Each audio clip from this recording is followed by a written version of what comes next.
Hello, everyone. Can you hear me? Hi. Okay, people at the back, come on. Comfort, Tim, Laura, let's go. Come to the front. Let's get in here together. Thank you. Hello, everyone, and welcome to the Joint Spinach and Tadwig 2024 conference. This session is titled SYM03 Beyond Best Practice, Embracing the Value of Improvisation. My name is Bethany Palumbo. I'm your moderator today, and our co-moderator is Nicola Harrison. This year's meeting was made possible in part by the generosity of our sponsors, especially our diamond sponsors, and we are so grateful to them and to the Oki Congress for today's tech support. This session will be recorded for later viewing by registrants and eventually posted to the Spinach and YouTube channel for public viewing. Thank you to you all for joining us today, and thank you to the speakers in the session. Each presenter will talk for 10 minutes-ish, and then there'll be a couple of minutes of questions at the end of each presentation. If you are attending virtually online, please ask questions of the speakers using the chat feature in Zoom, and Nicole will ask them on your behalf. If you are attending the session in person, please use the microphone to ask questions so that they can be heard by the online audience. And by participating in this conference, you agree to abide by the Spinach Tadwig 2024 Code of Conduct. If any technical difficulties arise, we appreciate your patience and please enjoy the session. So first up, we have Daniel Kaping from the Field Museum in Chicago.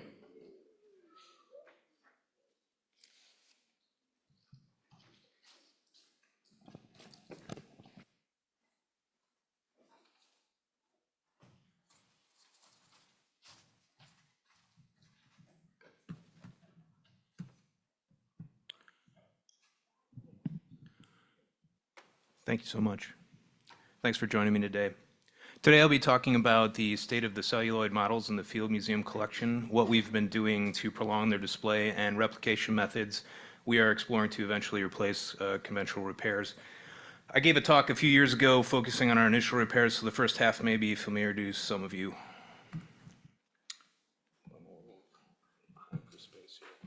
My note's a little too big. The Field Museum models were made by taxidermist Leon Walters and his colleagues in the first half of the 20th century. His method produces very accurate representations and is especially effective for specimens with finer translucent skin. Here's a quick overview of his celluloid method. Positioning and movement and color were observed in the wild or captivity. Often the animal was euthanized by drowning or using 1% chloratone, leaving the muscles relaxed. I'm not really sure what he did for narwhals and such large things. As we can see in the top left image of Walters with a baby hippo, supports were used to position the specimen. After positioning, a plaster mold was produced. Hair and feathers could be transferred to the model using wax. Pigmented cellulose nitrate was painted into the mold in layers in reverse, as you can see in the gorilla video on the top right, and the narwhal image on the bottom left. After drying, the mold was split to reveal the model for finishing. FTR analysis confirms that cellulose nitrate was Walter's material of choice. All the models we've tested so far have very similar spectra. If we zoom in on the fingerprint region, we can see that peaks indicate the nitrogen to oxygen bonds distinguishing the material from cellulose acetate. Unfortunately, cellulose nitrate has problems over time. Loss of plasticizer can cause shrinking and cracking. Exposure to atmospheric moisture promotes hydrolysis, where free nitrate groups combine with water to form nitric acid. And this process is autocatalytic, which is really a big problem if it's in a case or in a small storage space. The irreversible breakdown can only be slowed, usually with low temperature storage, but since display is the primary purpose of these models, cold storage is of little value to us, so repair and replication are our best options. Our first repairs were made with Aquazol 500, a polyoxazolene adhesive. Here's a repair on a 6-line race runner that I did in 2018 using Aquazol. The repairs remain unchanged today, but we have moved away from Aquazol. Its hygroscopic nature could encourage the hydrolysis. We've also been working with Beatvar B98, a polyvinyl butyrol copolymer. Here our summer graduate intern, Elena Best, is stabilizing a land iguana model using pigmented Beatvar. We've been using isopropanol as a solvent. Its lower toxicity is important because of the long-term and up-close nature of these treatments. We haven't had any problems with plasticizer or celluloid solubility so far with the isopropanol. However, if I did, or for the purpose of removing these fills later on, an aromatic solvent could be used, though exposure should be limited. Bevar is also soluble in acetic acid, so it would be unsuitable for repairs on cellulose acetate models. If we run into any of those, we'll need to pivot to a different solvent and resin, possibly perlite B67 and mineral spirits. So this is the first model I used Bevar on extensively.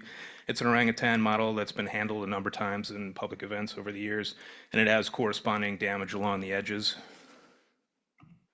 Here's the largest loss located on the proper left flange. I reinforced the area with thin Japanese tissue and Bevar, and I completed the fills with bulked and pigmented Bevar. I'm curious to see how the Bevar will interact with cellulose nitrate and nitric acid over time. This treatment's going on about 5 years, and it shows no visible change, though storage, handling, and display conditions will play a big factor in its longevity. We've also used heat to effectively manipulate deformed models. This lamprey model was reformed by my co-author, Mackenzie Fairchild, using a hot air tool at 60°C. Prior to treatment, Mackenzie ran heat tests in a protected space. On the right, you can see a sample from the lamprey and a fresh cellulose nitrate sample. The lamprey smokes but doesn't ignite. This is because Walter used cellulose nitrate with a lower degree of nitration and also used additives. So low heat is a gentle way to achieve gap closure on deformed regions. It reduces the risks of new breaks forming from stress and limits the amount of new added material. However, it can be difficult to control and cause changes to the surface appearance that can happen kind of subtly. And heating also accelerates reactions, possibly around the surrounding celluloid. Cast acrylic fills are also a good option when the surface is sturdy enough to take a silicone mold. Mackenzie employed this technique on our second iguana model.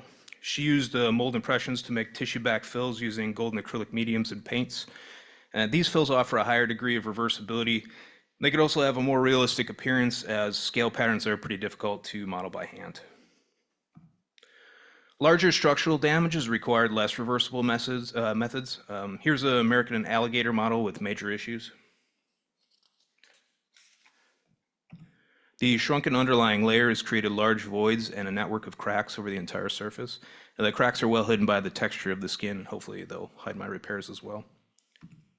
The worst area is the tail. It's split open, leaving an edge exposed and weak. Many of the top scales have crumbled away. And here it is in its current condition. I've restored the strength and shape, but I'm still kind of fussing with the appearance. So solvent and heat manipulation were not options because of a thick internal fabric and plaster backing layer. To bring the tail back into alignment, I heated a scalpel and cut the scales near their bases. And I followed the natural recesses and existing breaks where I was able to. And then I made fills with a plaster of Bevar and calcium carbonate. And this plaster is a little too opaque, so I'll only use it where the areas need a little more strength.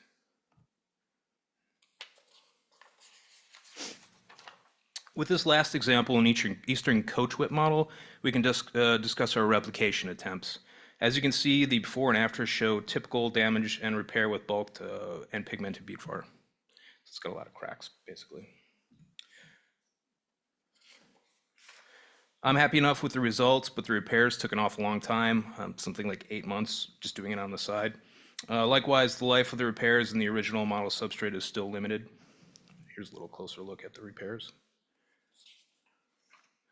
So in its conserved state, it was the perfect time to make a 3D model, and we've done that using Creoform GoScan structured light scanner. The scanner works by emitting parallel beams of light that reflect off the surface of the scanned object, and then the scanner's camera detects the change in the light pattern and the software translates the deformations into depth and shape. On the right, you can see my co-author J.P. Brown's scanning setup. He's added a powder-coated steel base plate on a CNC cut turntable. There's also reflective stickers that were added to the base plate in a random pattern. And then 3D printed hexagonal scanning targets are attached with small magnets. And this all comes together with the stickers and the base plate to allow the scanner to lock on and increase the resolution. So a shorter side here. Since repairing these models manually has been very time consuming, we also tinkered around with digital repair. So this slide shows the prop right side of Mackenzie's iguana. The top right image shows the 3D scan of the damage. And the bottom right image shows the damage reduced using ZBrush digital sculpting software. So these repairs took me a couple of hours, but a person with more experience with the software could theoretically create printable models off of our scans relatively quickly. And back to the coach whip. After scanning, the digital model was 3D printed by Chris Haslam and Carl Bittekoffer in our education department using an Elegoo 3 Ultra MSLA mass stereolithography resin printer using inland and ABS like tough resins. Because of the build plate size limitations, the model was cut down into smaller segments in mesh mixer software, and supports were generated in Lychee Slicer. After printing, I started casting a replica with guidance from replication specialist Janice Lim and preparator Peter Rosen. Here you can see the assembled 3D print in the top left. The center image is a rebound 25 silicone mold of the 3D print, and the bottom right shows a supporting two-part mother mold using fiber-filled resin. Here's where we are today. We've produced a test replica cast in epoxy with inset acrylic eyes. Unfortunately, I haven't found a painting technique that yields good results, that gives us the translucency that we're looking for. To get the scale pattern right, I suspect we'll have to go back a few steps and make a plaster cast instead. Taking Walter's lead, we could paint in the scales in reverse prior to pouring the lighter colored core. We're also going to tinker around. We have a wet specimen of a lamprey that we're going to try to replicate Walter's methods with as well. And I must have talked really fast. So the future of these models may be uncertain. Nevertheless, we have found ways to extend their display life and restore the realism desired by their creators. We've also identified methods for creating replacement models from the originals. And while this still needs a little tweaking, we think that's something that can be achieved. And at the very least, we should be able to provide 3D files for future fabricators. Thank you.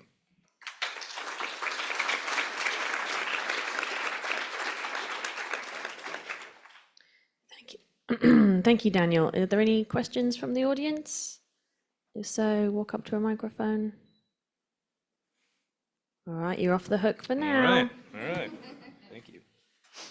We are a tiny bit early, so we'll just give it a couple minutes for our next speaker.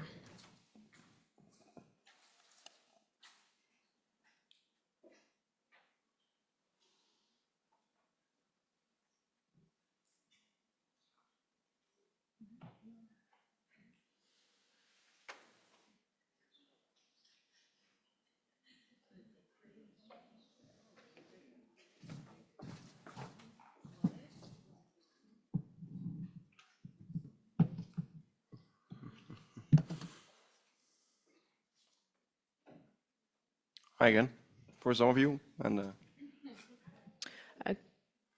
Let's get started. I can see that you're a keen beaver. So now we have Anastasia van Geva and Mikkel Bartholdy from the Natural History Museum of Denmark. that's right. In that case, I'll skip the first part of my introduction. I'm here with Anastasia van Geva as well. We are working at the Natural History Museum of Denmark, as Bethany said, the NHMD, which is a part of the University of Copenhagen. That last part is crucial for some of our work we'll be describing here. Because we brought to you a talk about our work with deinstalling dioramas and the lessons we've learned from that. So the NHMD is currently building a new museum building, and the main objective of our conservation unit is to facilitate the new exhibitions in this building. This is particularly through object treatment and preventive conservation. In conjunction with this project, the Zoological Museum, where all of our dioramas are housed, is closing. It closed permanently to visitors in 2022, and the university who owns the building wants it emptied within the next few years. That means that last summer we were tasked with removing specimens from some of these dioramas at the closed museum to prepare them for display in these new galleries. Historically, dioramas and their place in exhibits are widely discussed subject. And like other museums that have had to remove classic dioramas, we now have to deinstall some dioramas before this building is demolished. With the, we call it diorama discussion, fresh in mind, we tried to make the best of a situation that at best was uncomfortable for us as museum professionals. We could not preserve the whole dioramas, but it was crucial for us to approach this task of dismantling with a focus on documentation and with the preservation of as much material and information as we could do. This was all under heavy time constraints as we're trying to build a new museum. The dioramas that you just saw from the Zoological Museum, they're built over a period of 30 years, with the first few being finished in the 70s. The newest one is the walruses that was completed in 94. Habitat dioramas, just to have a short explanation, it's a traditional way of displaying specimens. They contain these lifelike animals set in a naturalistic habitat, often interacting with the environment. The content is enhanced with forced perspective and complex lighting systems to create an illusion of a real habitat. This complex but detailed exhibition type means that the dioramas have a very special place in many collections, and in they're not just like it's not just a showcase of specimens, but it's a showcase of artistry and model and painting and an approach to exhibition. The example we have right here is our copy diorama, which contains several taxidermy specimens. It also has dried and fake plants as part of the foreground material and a painted background and ceiling. Because the dioramas are so complex and like our focus wasn't just removing the taxidermy mounts, but also document in detail, as I mentioned. We aim to understand the crafting process as well as create a record before our invasive work could begin. We decided to use a combination of conservation best practice, photography and visual assessments, as well as a condition report template that we built specifically for the work with these dioramas. We had to do that to these practices were combined with opportunities that were made possible through our museum colleagues. The most prominent being 3D scans and interviews with the original makers when that was possible. But yeah, simply the goal was to retrieve not just to retrieve the specimens, but also to make a record of these dioramas' conditions, builds, and materials. Working under a tight schedule, as soon as the glass paints were taken off, our digital team started 3D scanning. You can see the result of the walrus scanning here. These scans utilize a combination of photogrammetry and point cloud scanning, which allows for our scans to be to scale and accurate enough for later reference, should we need to do that. One issue, though, with these scans is that a 3D scan doesn't capture everything. The single scan, it doesn't curve around objects, and as you can see, and as you know, dioramas are full of objects. So we tried to move around and we tried to do that. But having the scans made before our own documentation allowed us to know exactly what stuff we should focus more on when we came to our own documentation. And here we get to that. So with the scans done, the conservation proceeded with our own documentation. We used digital photography as well as the condition report I mentioned that you see a part of right here. We designed it specifically for the dioramas because they were so multifaceted and we needed to record as much information as possible. An example of that is that we had to record details about technicalities like the lighting system, the filters, and everything else set in, which doesn't capture well on camera or on the 3D scans. The right is a diorama diagram created in the assessment. Just again, it's multifaceted. We need to keep our eyes on the ball. But additionally, the oral interviews with the dioramas makers carried out and helped us gain valuable insights about the build process for these dioramas. And when documentation was complete, we could start with the physical work. We planned how to remove each specimen in careful detail because getting into and moving inside the diorama, we had to avoid causing more damage than necessary. We also had to figure out the best places to move within these dioramas. And which materials to be taken out to reach the specimens. This careful planning and execution of it was crucial to protect both the specimens and the habitats they contained. Hi everyone. So despite this planning and our best effort, we still face several challenges, and you can see the list here, and I will walk you through them and how we try to navigate around them. So to start with, a big challenge was our time constraints. For example, the removal of the glass windows could only be done on a certain date. Same with the 3D scanning, and that was because of the availability of the machines and of the staff trained to use them. Thomas, a technician that you can see there, only works part-time, and he had to build all bespoke plinth for all the specimens in only 3 weeks, and that was the time we had between the opening of dioramas and the removal of specimens, and he couldn't do them beforehand because we didn't have specimen dimensions. So all this added extra pressure, and despite our best planning, it meant that certain things were not done. Another challenge was the unexpected weight and size of specimens, and it made their removal physically demanding. Each specimen required a different solution. The heaviest specimen was the rhino that you can see here, and big surprise, because who could have guessed that a rhino would be heavy? But it was even heavier than we expected, and it required an engine hoist and the whole conservation team. We should have known better, but it was really difficult to assess the weight of specimen because each taxidermy mount was made at a different time with different materials. We didn't know what the mannequins were made of, and we looked in the database and in the archives, but we couldn't find any information about the weight. So yes, that made it really tricky. And each specimen, to add to that difficulty, was also mounted in a different way. And with concealed mounting systems, which were hidden under the dioramas. So for example, the rhino, it was bolted down to a hidden wooden structure, which was hidden by the diorama because the diorama was built around it afterwards. And so we had to remove a lot of substrate to be able to access the nuts and bolts that were securing the specimen. The lack of space within the diorama and the broader exhibition space was another challenge. The dioramas were only accessible through the front window. And so safely maneuvering the specimens, which were large and heavy, within the dioramas, which were also full of habitat material, was extremely difficult.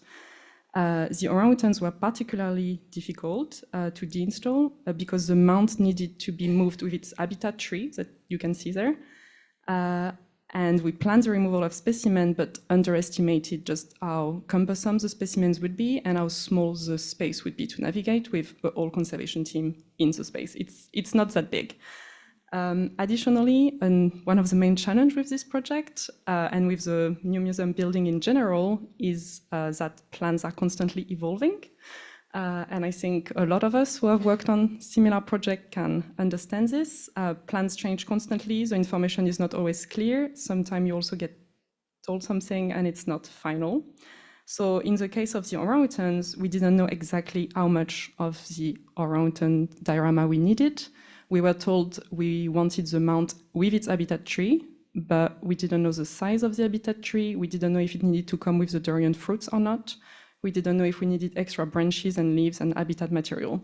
So with this in mind, we made the best choices we could, and we tried to provide alternative options when possible.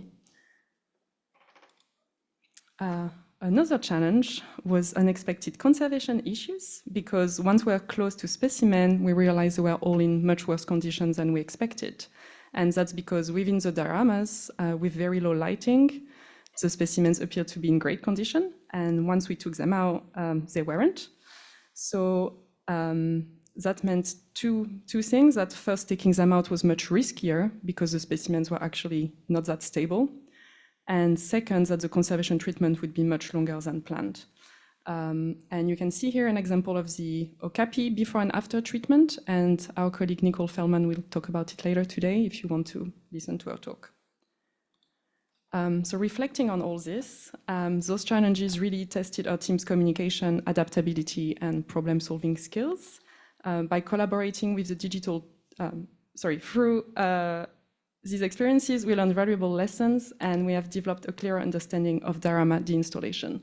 And the 3 main lessons we learned are, first, that you should collaborate and integrate new techniques when possible. And by collaborating with the digital team and using 3D scanning and interview, we enhanced our documentation process for the benefit of both the conservation team and the collections. Second, you need to know your limits. It can be safer and quicker to hire professionals to work alongside your conservation team when they have experience of similar projects. And so we didn't hire a specialist moving team when we deinstalled the specimens, but we did hire them when it came to moving the specimens to a new location. And finally, it is important to find the balance between planning and staying flexible. We had planned for the whole project, but unexpected issues still arose, and we really had to adapt to delays and challenges. As we look forward, these lessons will inform our approach to similar projects at the NHMD, as there are still many dioramas that need to be deinstalled from the Zoology Museum. And an upcoming challenge is the deinstallation of the crane diorama that you can see on the screen. And this diorama was documented in the same way as the others last summer, but a particular challenge for it is that it needs to be moved in its entirety to the new museum. And a problem is also that the resin you can see there that looks like water has never fully set. So it is still sticky. The legs of the bird are stuck in the resin, and we need to move the whole thing. So if anyone has experience doing that, we would love to get some help and advice. And finally, thanks to you for listening, and thanks to everyone who has been involved in this project, because it was very much a group project.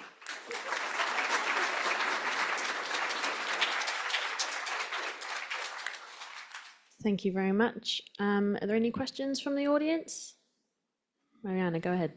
Hi. Of course. Sorry. I have a question about the background paintings. Are those considered artwork? And if so, what are you going to do about that? Should I? So I would consider them artwork. They aren't. But we have involved the archivist of the museum, we only have an archivist for the last 2 years. I think she started at the same time as we did. And I think she's quite interested in taking some of them for the archives. I don't think she can take all of them. And some of them are not even there's different types of paintings. There's paintings directly on the walls. There was also one that was more like a see-through painted screen with the light coming from the back. Like each diorama was super different, and because it was made over several decades. But so you don't have the painter, the author, like that kind of information? We do. Oh, you do? Okay. So a fun thing about like the oral interviews, a very typical thing.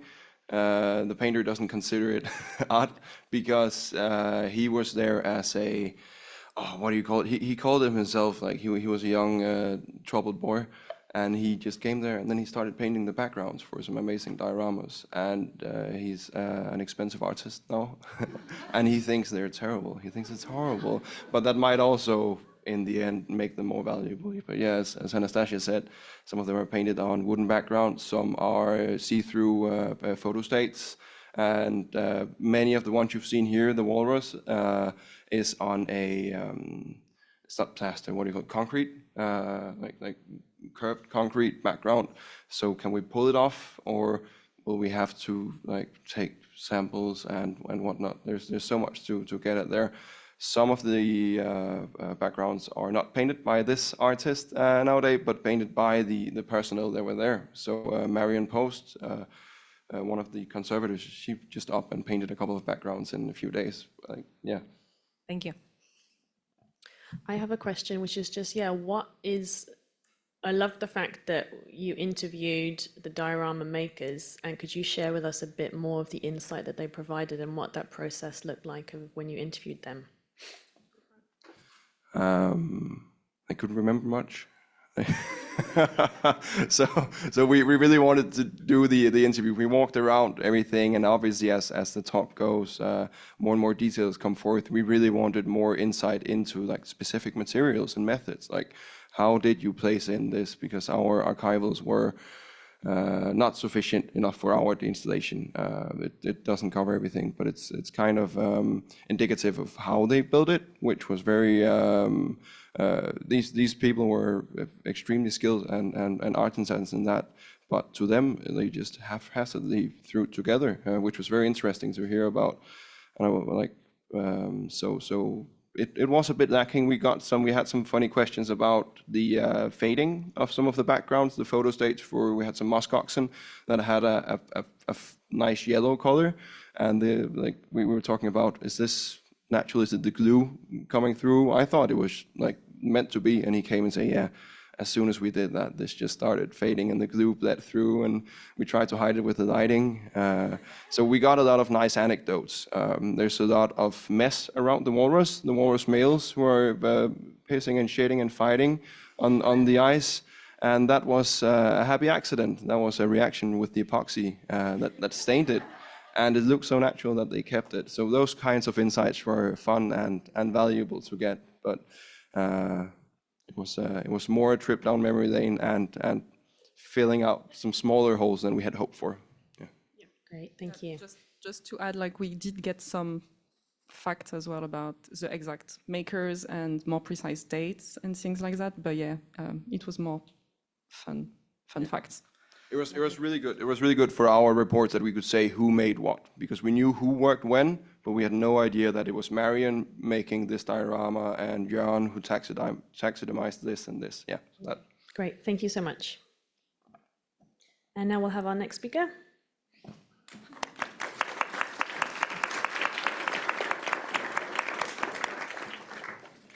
And our next speaker is Erica Reed from the Natural History Museum in London.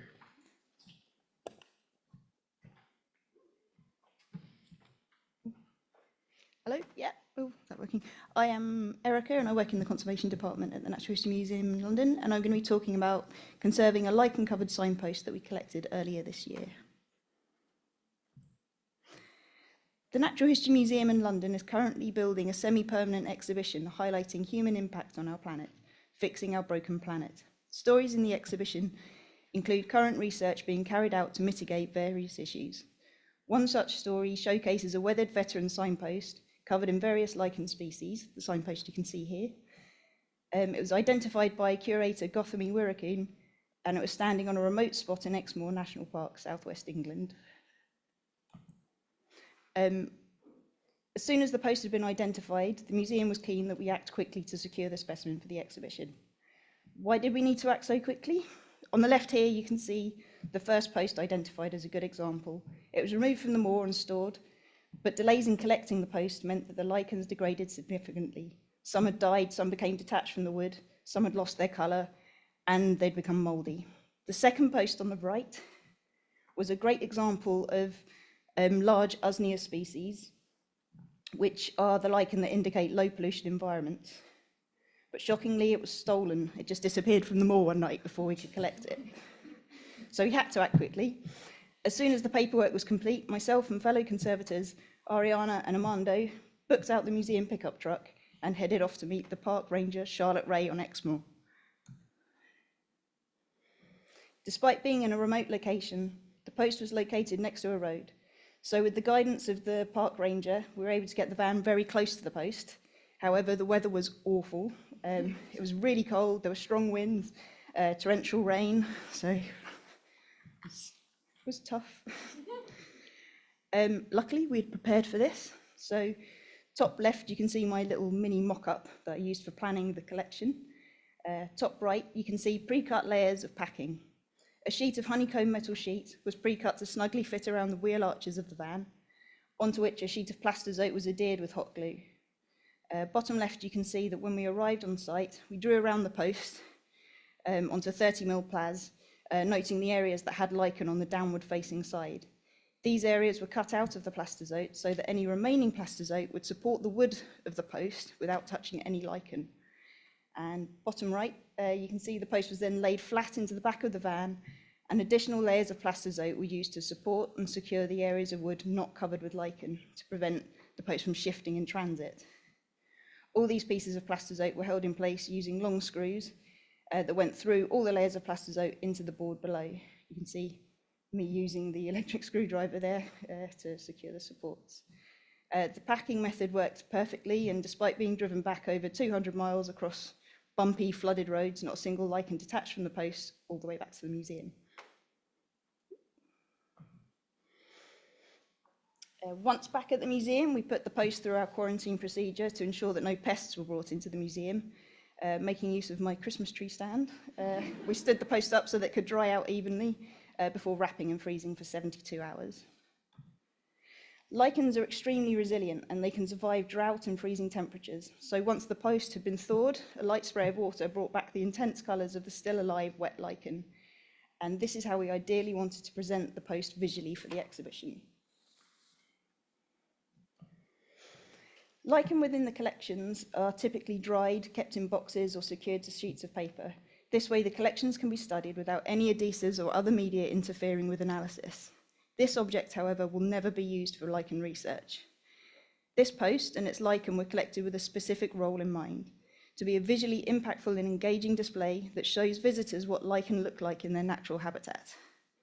These lichen will be held vertically on their substrate for 10 years, and they need to remain firmly attached to it long after the lichen have dried and died. We wanted them to appear fresh and colourful, and for these reasons the curator was happy for us to carry out much more interventive treatments than we normally would. We also wanted lots of clear examples of the lichen that indicate low pollution environments. Usnea, which you can see at the bottom left, you can see some small examples there. For this reason, the curator had also requested that we adhere larger additional lichens of those examples onto the post that had been sort of already found on the post. Once back at the museum conservation unit, this lichen quickly began to curl up and pull away from the post, so we had to quickly decide how best to stabilise them. We'd collected several fallen branches covered in lichen on site next to where the signpost had stood so that we could carry out some initial testing. We applied various consolidants and adhesives to see which appeared to work well. I'd expected water-based ones to work well, like Lascaux, Cluselg. They seemed to soak in well, but surprisingly, Paraloid B72 gave a great depth of colour and almost identical to a wet lichen. It gave the lichen a plump appearance and a wet sheen. It also gave the lichen a rigidity and appeared to adhere them quickly to the wooden substrate. For this reason, I decided to apply Paraloid B72 to the flatter lichens on the post to fix them in place quickly. Although this seemed to work well for the broader shield and leaf-like lichens, when applied to the bushy lichens like Usnea and Avernia, it was too heavy and caused clumping. So with the flat lichens stabilised and adhered to the wooden post, we continued to research how best to stabilise the other lichen. Here you can see the visual results of various media on sections of Avernia. The top line is untreated wet lichen. The second line are dry lichen after having been treated, and the bottom line 3 weeks after treatment. The majority had become shriveled and brittle after 3 weeks. Both Lascaux samples were stronger with a little flex. The Paraloid was very strong, but after 3 weeks, the initial intense colour had faded far more quickly than the others. And you can see that one on the bottom row, third in from the right. Initially, the fading caused by the Paraloid was rather worrying. However, we know that lichens are very light sensitive and fade very quickly anyway. This branch had been on display for some years in the museum already, and with the signpost destined to be on display for 10 years, and the fact that we knew we wanted the lichen to appear fresh, we were always aware that we were probably going to have to colour them in some way. We also put those samples that you saw a couple of slides back through micro CT scanner to see what was going on inside. This is a quick overview. You can see the notable differences here. Untreated lichen on the left, followed by Paraloid B72, Lascaux 498, Lascaux medium for consolidation. So taking a closer look, the orange is the media that's on the lichen.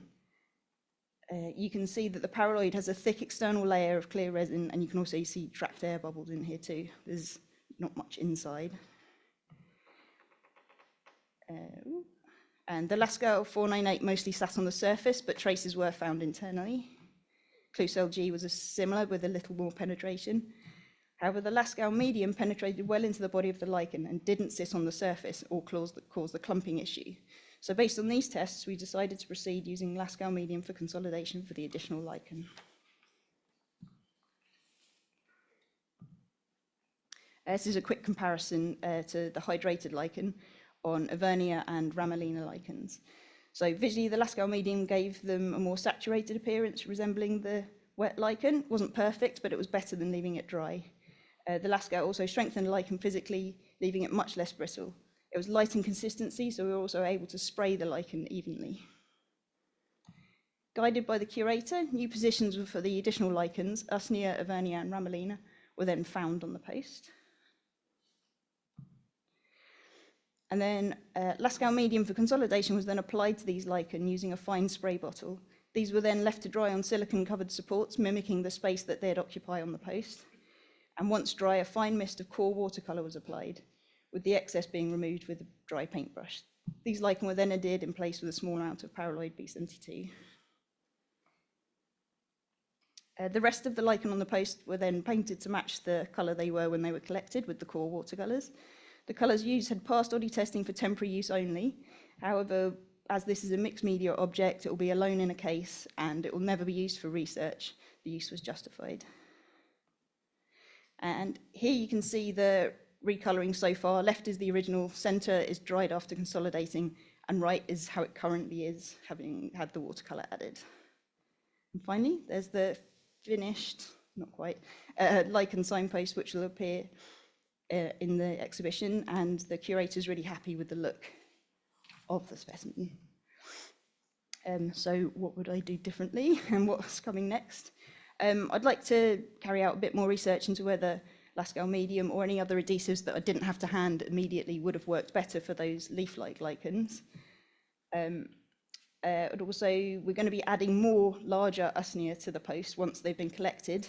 So we're looking at using freeze drying and critical point drying before consolidation to see if that has any positive effect. We're going to continue to monitor over the next few weeks and keep adjusting the colour to get as near perfect match as I can. And we're also going to continue to monitor for any fading or physical changes to the lichen over the next 10 years to help inform future projects. So thank you for listening, and thank you for inviting me, and thank you to all of these people, as well as the whole team at the Natural History Museum in London, who were all really helpful. I went really fast, too fast. Thank you, Erica. I think I speak on behalf of all the conservators in the room that I've never been so excited about lichen. That was really, really awesome. I love them. My question for you is, will you be writing this up? Well, Nikki and I have also got a new lichen project sort of coming up, so might be writing this up, or it might be combined with another lichen project, because they're great and we love them now. Yes, so. please share. Awesome, thank you. Any other questions from the audience? Hi, I think you've got the dream job ever. I'm really jealous. That was amazing. My question is, did you replace that sign for the footpath walkers? I realised in that this, I was way, like, you don't want to get lost. It's something I always tell when people come to the lab and see it. It's like, don't worry, people can still get to Trentishue. So we were only notified by the park when they knew there was a post they needed to replace. So those other ones came off, well, one got stolen, but the first one was removed and replaced, and we left the park ranger in the park, and I think she was putting up the new sign as we drove back via somewhere to get a cream tea. But, yeah. Any other questions? Great, thank you so much. Oh, there is an online question, Erica. Back to the mic. Sorry, you have to walk right back up. We have a question. Can the medium spray protect the specimens from bugs or molds during exhibition? I don't think the spray particularly can, but obviously we have quite strict. It's going to be in a case, and the environments are going to be monitored, and we have lots of pest monitoring. So those are the ways we're going to be protecting the post from pests and mold. Great, thank you. Thank you, Erica. Our next presenter is Kirby Martino from the University of Amsterdam.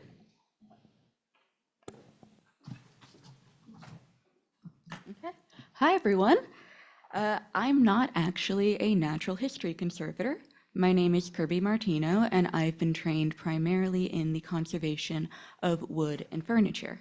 So today, in the spirit of this session about improvisation, I want to talk about a small section of a research project that I performed as part of my postmaster's program in 2023.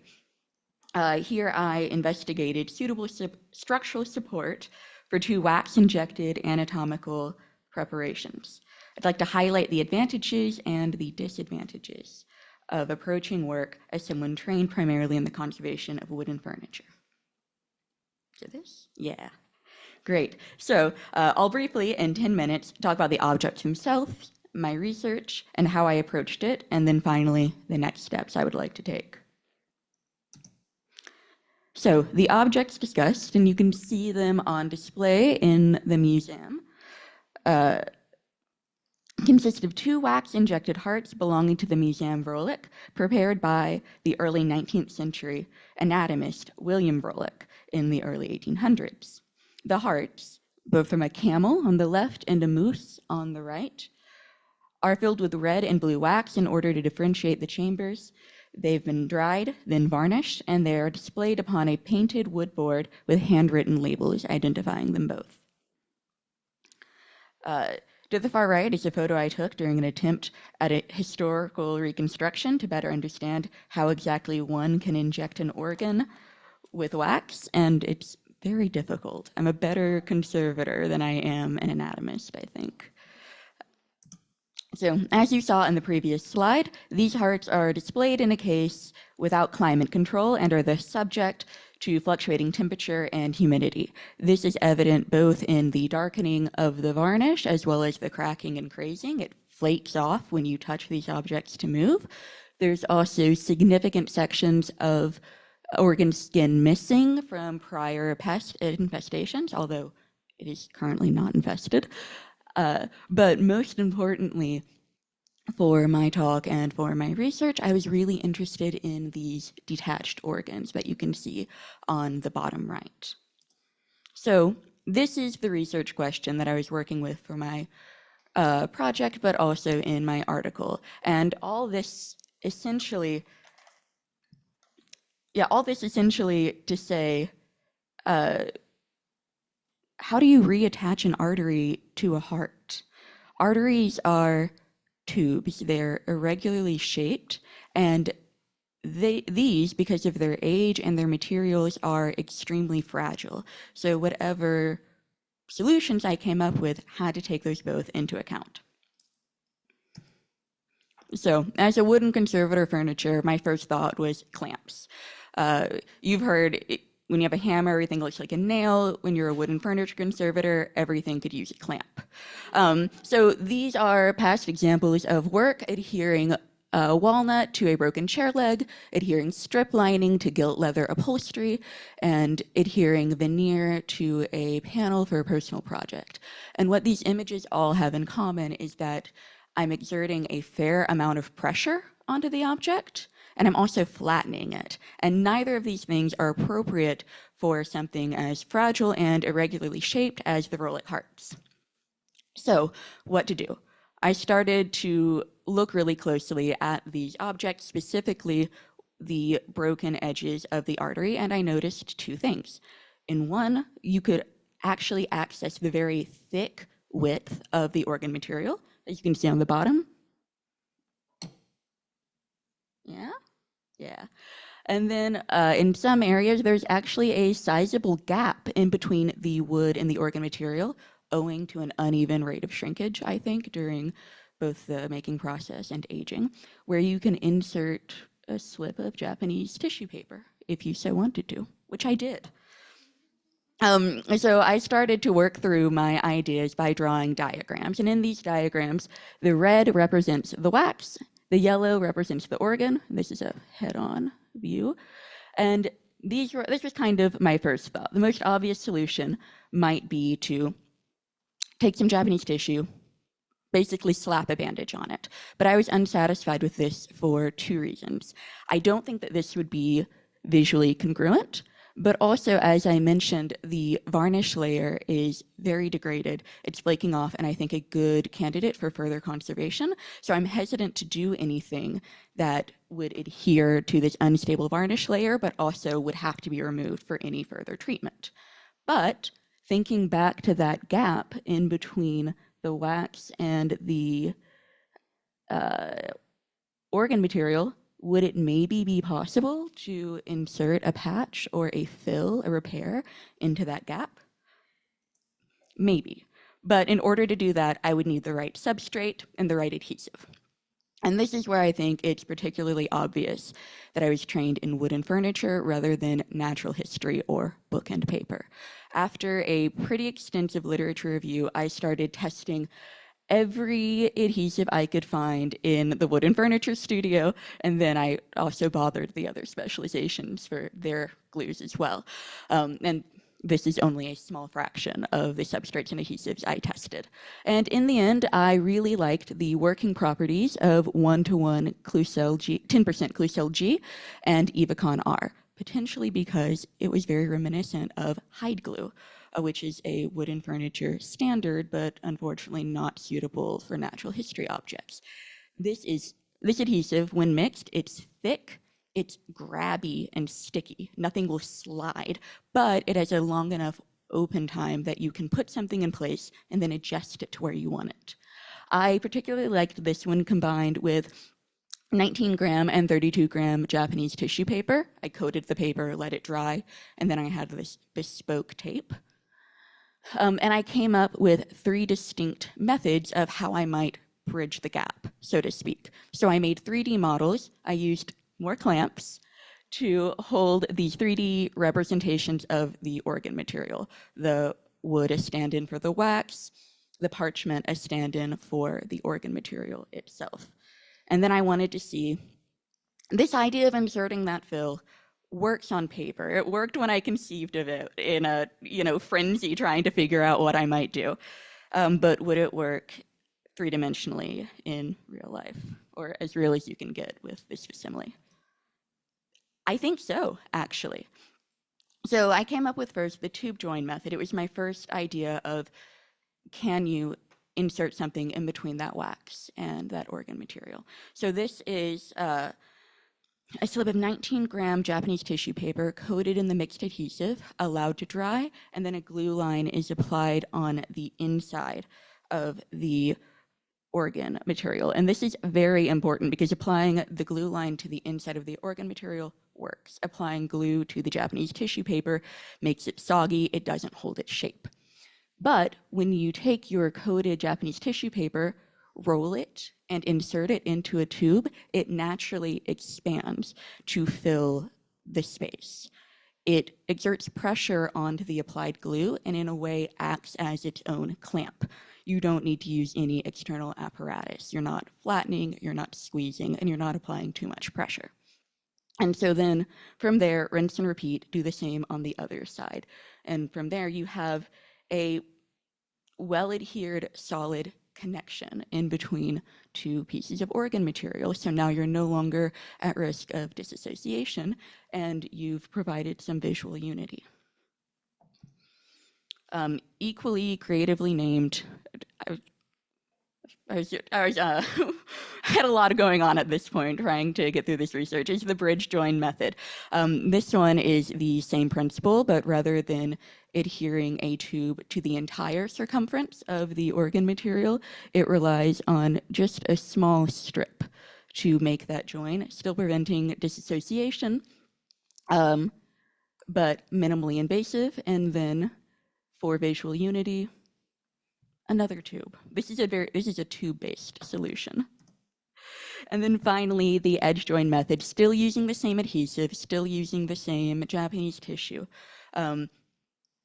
A tube inserted, ringed with feathered Japanese tissue that can kind of grab the exposed edge of the organ material, which is one of the reasons that this grabby adhesive is so important. It wants to stick in the same way that animal glue kind of wants to stick.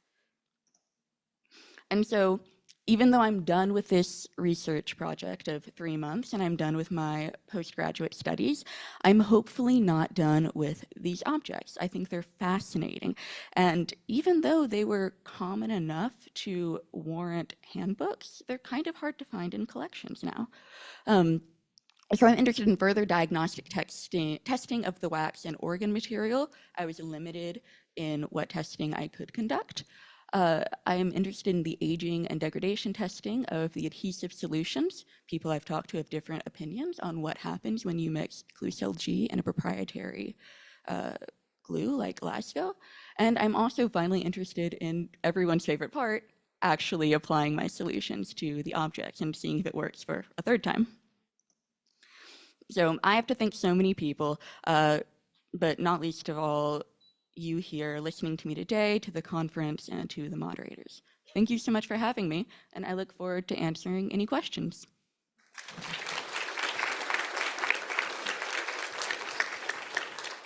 Any questions for Kirby about the waxy hearts or guts or other organs? Hi. Do you think the tissue is going to be strong enough to make the physical join without a dowel between the two sides of the... I think so, because these are fairly supported by the wooden base, but what I would rather than a dowel, because that was one of my first ideas, what about a small carbon fiber rod in the wax? I would rather see external support provided to this object. I think that the tissue is strong enough to provide some support, and more than that, it's strong enough to prevent these arteries from rolling away and getting lost in a collection somewhere. Any other questions? Do you see the current state of the wax at the break as important? Have you thought at all about maybe heating those two back together?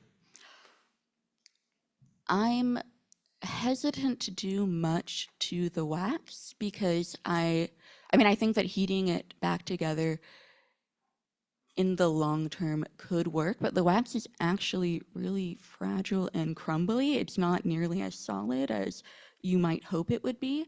And I also still have a lot of unanswered questions about the exact makeup of the wax. I can look to handbooks and I can look to guidebooks about how you are supposed to make wax injections. But whether or not William Vrolik was following those recipes, which recipes he was following, what materials he had available in his studio, I still think that there's a lot of work to be done before I'd feel comfortable doing much to the wax itself.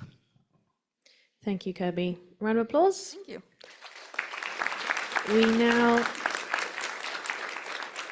We now have 3 minutes spare, so we're just going to have a quick break if anyone needs the loo or needs to go get a cup of coffee or something. 3 minutes.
Okay, everyone, continuing this most excellent natural history conservation session, we now have Nicola Harrison from the Natural History Museum in London. Just move that a bit shorter. Okay, to start. Hello, everyone.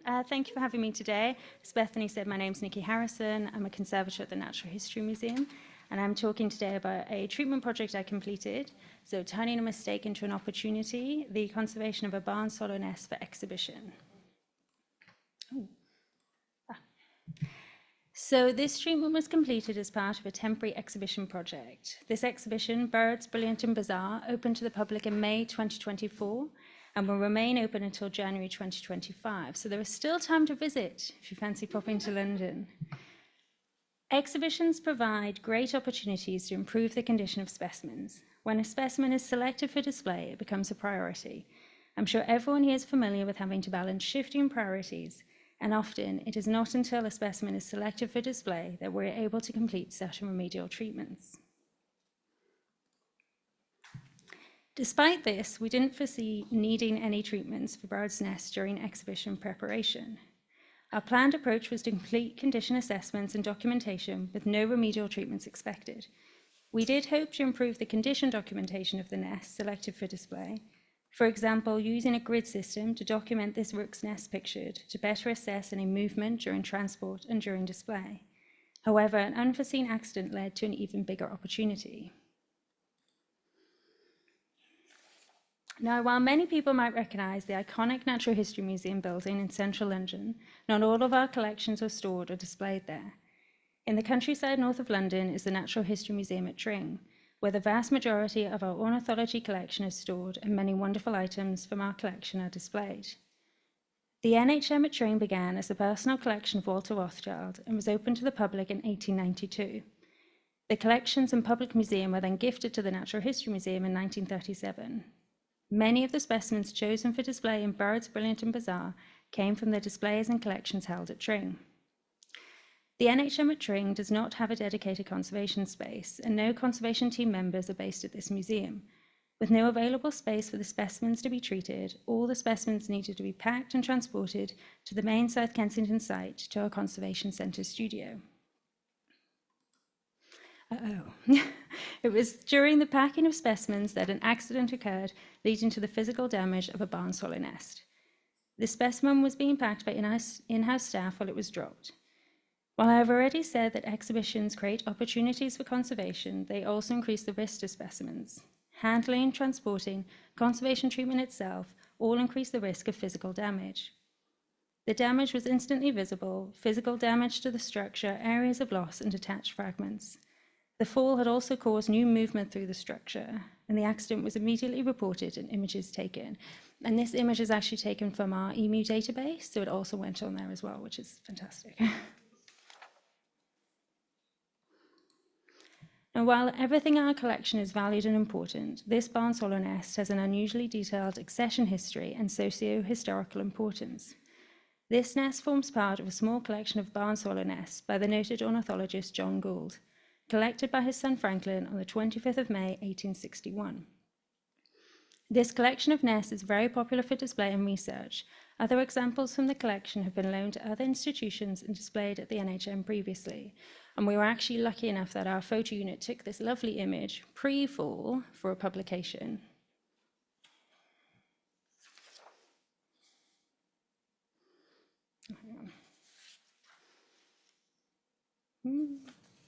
Lost my page.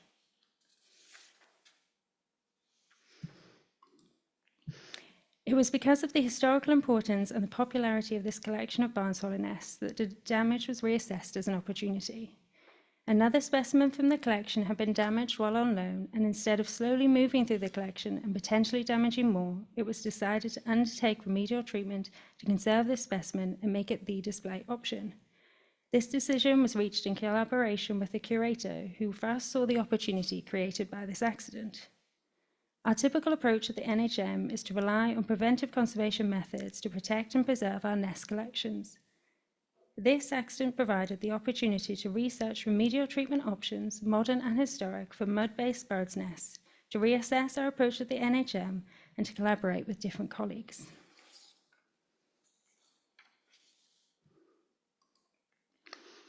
My first step was to research existing treatment processes for repairing mud nests, or birds' nests in general at the NHM.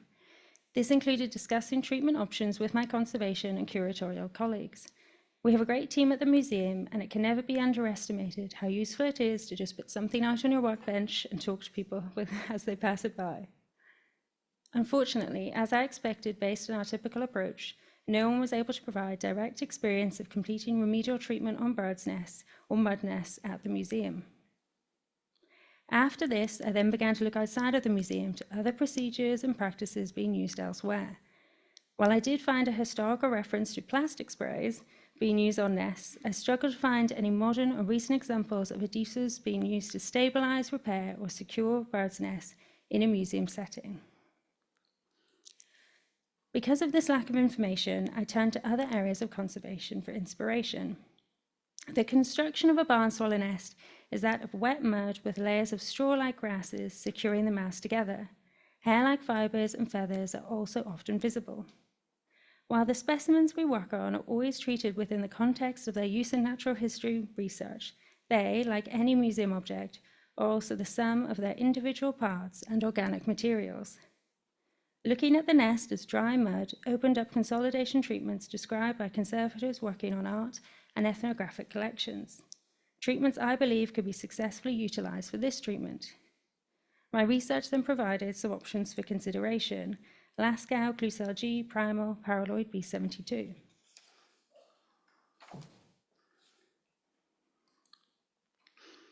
Unfortunately, because this treatment was part of an exhibition project, I had a strict deadline in which to complete this treatment, especially if the success of the treatment was unknown and alternative display options were going to be needed. This limited testing time, and I needed to evaluate these options using past experience. To do this, I really thought about what I wanted the adhesive to do.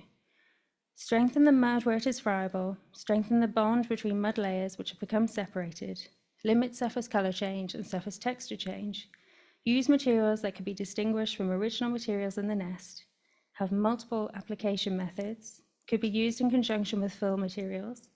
In addition, the adhesive also needed to be readily available. As I have previously said, the treatment was time sensitive because of the exhibition program. Ultimately, and it's well timed after the last talk, this led me to a choice of Clucel G, an adhesive I've used sporadically for natural history treatments, but more consistently in other areas of conservation. I completed testing in an inconspicuous place and was happy with the results. I then discussed the testing with the curator to get his approval.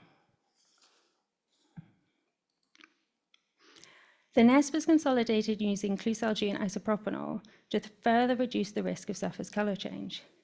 I began by using a syringe to apply the adhesive as a consolidant to friable areas before moving on to use a brush to apply. The Clucel G successfully stabilized friable surfaces and also secured some sections where the mud layers had separated.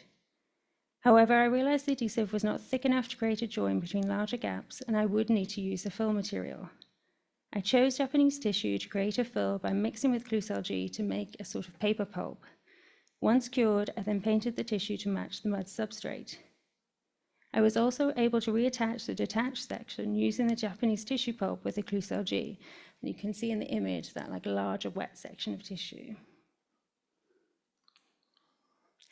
I also added Japanese tissue fake straw along the back of the nest to try and connect the two sides. It was only partially successful in doing this, but it does create some protection for this fragile side of the nest and the feathers within the nest. To ensure there was a good record of the treatment, I created visual treatment maps to locate areas of the consolidation and gap fills. While part of the justification for treatment was the agreement to make this the display specimen of choice, I didn't want to remove the potential of future research by not noting areas that were consolidated. And here again, you can just see a before image with the physical damage and the detached sections and loss. And then this shows the after treatment. You can probably see some of the tissue here. Hopefully they're disguised at a distance, but visible in close inspection. You can also see a total lack of surface color or texture change in the consolidated areas, of which there were a lot. And as such, I am very happy with the treatment. It successfully repaired some of the physical damage from the fall and stabilized the nest for display. However, the structure of the nest is still inherently fragile. It is not a full circle, and life the nest would have been made against an external surface, and as such, there's a gap at the back where the nest would have been attached. And here is an image of the nest on display in the exhibition.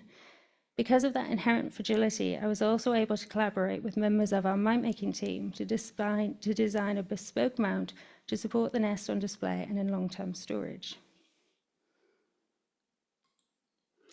So while the treatment was successful, I was still frustrated that I hadn't been able to test other options for the consolidation of the nest.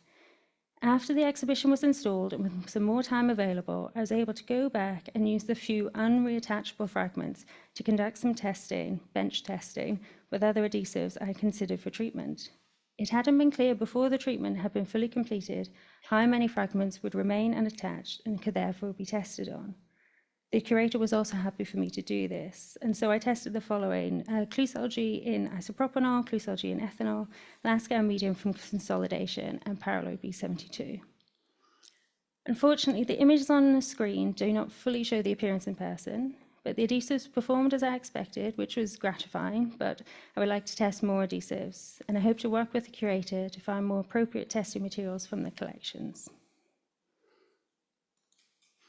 And then this leads me to next steps in the project. Once the exhibition closes, I will be able to condition assess the nest for any changes and assess how the treatment has survived display.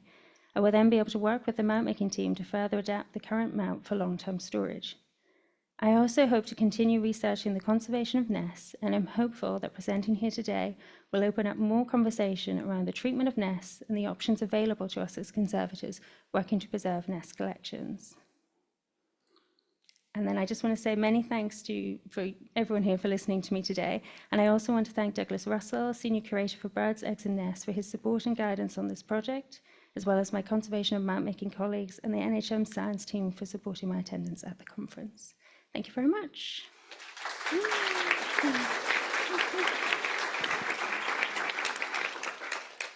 Thanks, Nikki. Have we got any questions from the audience? Hi, thank you. How will you mark the specimen once it returns to the collection with your diagrams of the reconstruction you did? And so all of those images will go onto the museum database. So they'll be part of our multimedia. So we use KEMU at the Natural History Museum. So it'll be part of the multimedia images that are attached to the process record, which is our conservation record. Will you have any annotation label like with the nest indicating that they should check the database? Yeah, I might now. So thank you for the question. Yeah, I hadn't thought about putting something physically in the collection space, but actually I will discuss that with the curator and see if we can include that in the pack. So same for the next step, the plan is for the nest to remain in its storage, in its display mount in storage, so it can be easily displayed in the future. And so maybe as part of that whole container, we will include that information. So yeah, thank you very much. Wonderful, thank you.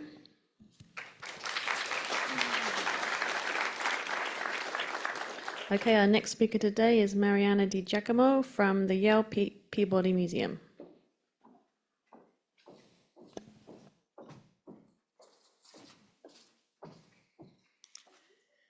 Hello, everybody. Okay, I'm going to be telling you a tale of two halves, the treatment of a 19th century Gavialis gangeticus taxidermy mount, and you will see why I chose that title. It is because it was the best of times, it was the worst of times. At the Peabody, we embarked in a ginormous renovation, and yes, it was the best of times because you love a renovation. Everybody's very excited about that. You want a new museum, super exciting, super fun, but very stressful at the same time. And that renovation involved, a gallery that was going to have amazing specimens in it, and a case in the middle of the gallery that involved, if you can see, this specimen in the middle. However, there was a problem. Greg was not the problem. Greg was not the problem. The problem is that it was cut in half. So yeah, so it was not cut in half initially. We have some idea that this specimen, we think, with Greg, we have been thinking about this for a while, that this specimen was collected in the 1870s. We did some research. We think it was collected by Hornaday, who was a taxidermist, proponent of conservation, the other conservation of wildlife. And he traveled to India, collected gavials, and the Peabody acquired this specimen in 1890. And reading Hornaday's records, he said that he collected gavials, not this one this long. This one is 17 feet, 5.2 meters. And we have this photo from 1931. George Whelan, who was a paleontologist, paleobotanist, he was posing this to something else, but the gavial is here. And you can see that it was one piece, not two.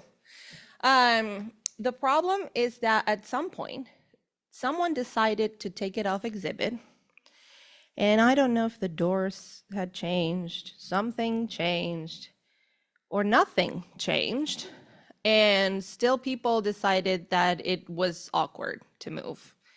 And they decided that it was a good idea to, pardon my French, in half. So, and that was in the 1990s. So for 100 years, it was full. And someone decided that it, and before I was able to start working on this specimen with my team, someone else worked on it.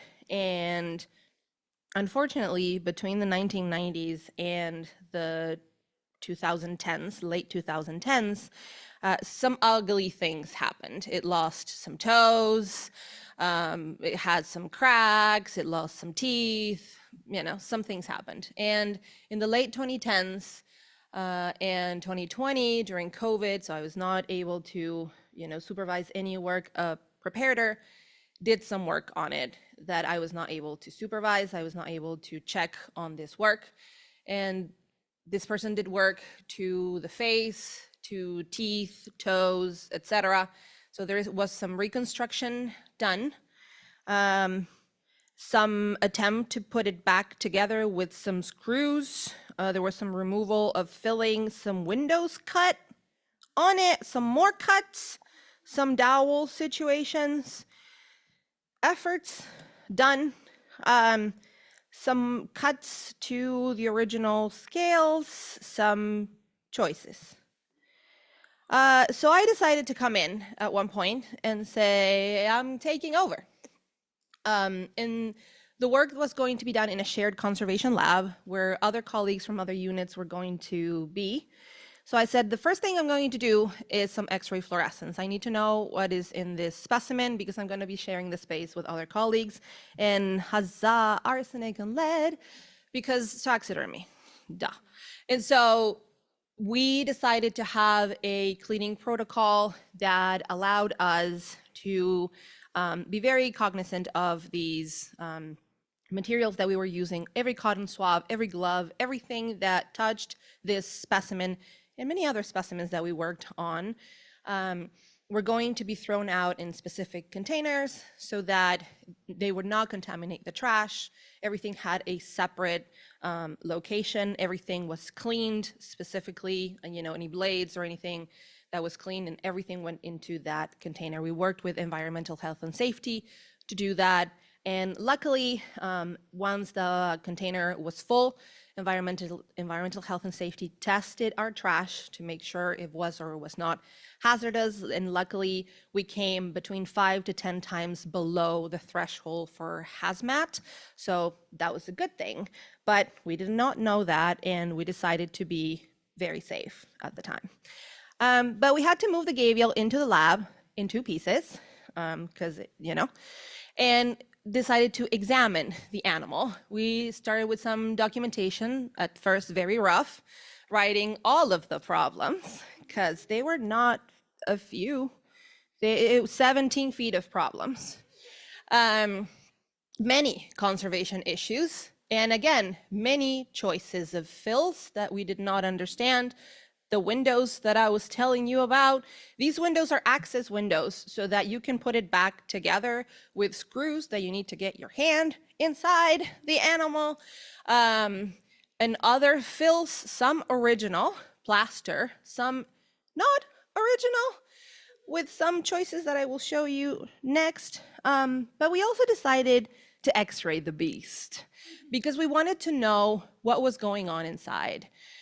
The x-ray is usually used for art and smaller things, not 17 feet of art. And so it did not fit in the thing. So we had to take many x-rays in many weird positions for the animal. So some of the x-rays are going to be kind of weird, but we found some cool stuff. It has the original skull inside. It has some very strangely positioned nails, wires that are doing all of the tension of the head lifted are those wires. Very cool. The scales are there. Again, fun situations with, you know. We also, again, saw the scales, the nails, screws, you know. But my favorite, by far, is the hand of the taxidermist in the shape of a needle. We don't know if at some point they were, you know, and it just fell in and they were, well, or it was too short of a thread and then they couldn't tie and they just like decided to leave it in. We don't know what the situation was, but we just love that. At some point, the needle was left inside. So the first thing we did was clean a lot.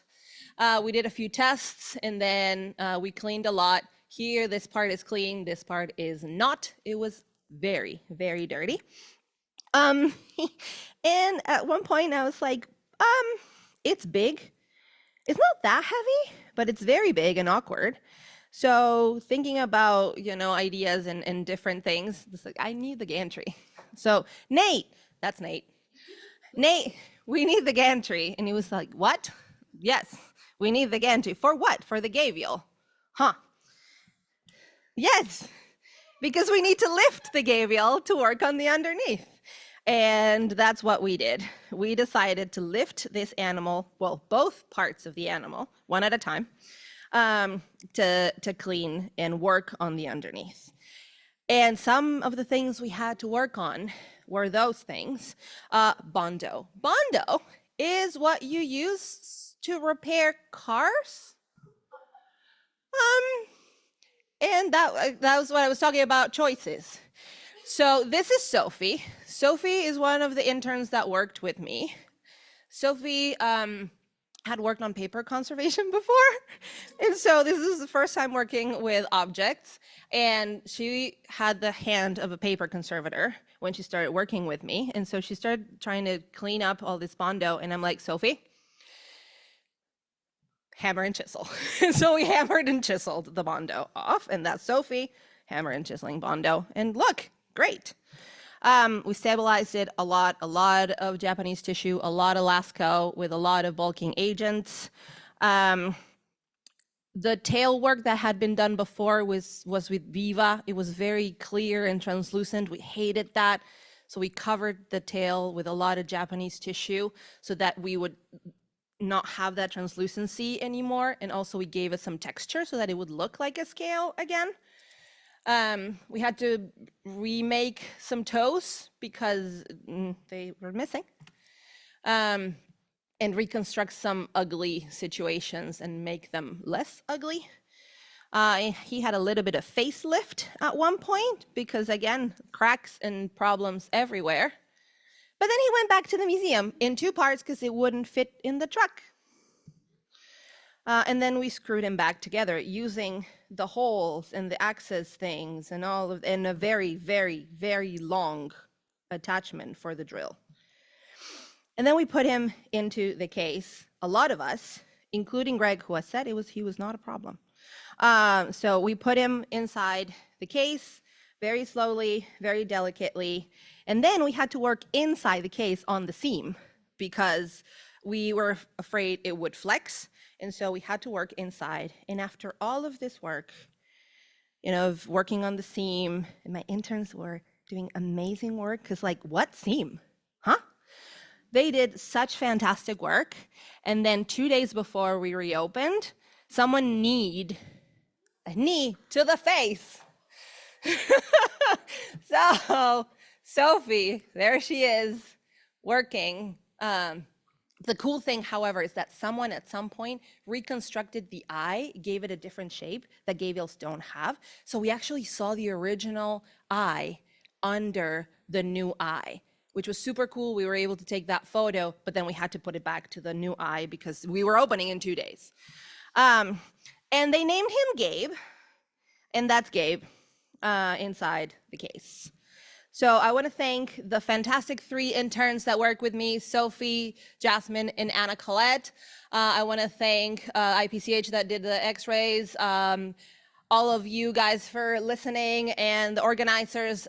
You can contact me through any of these ways, and I am happy to answer any questions. Thank you very much.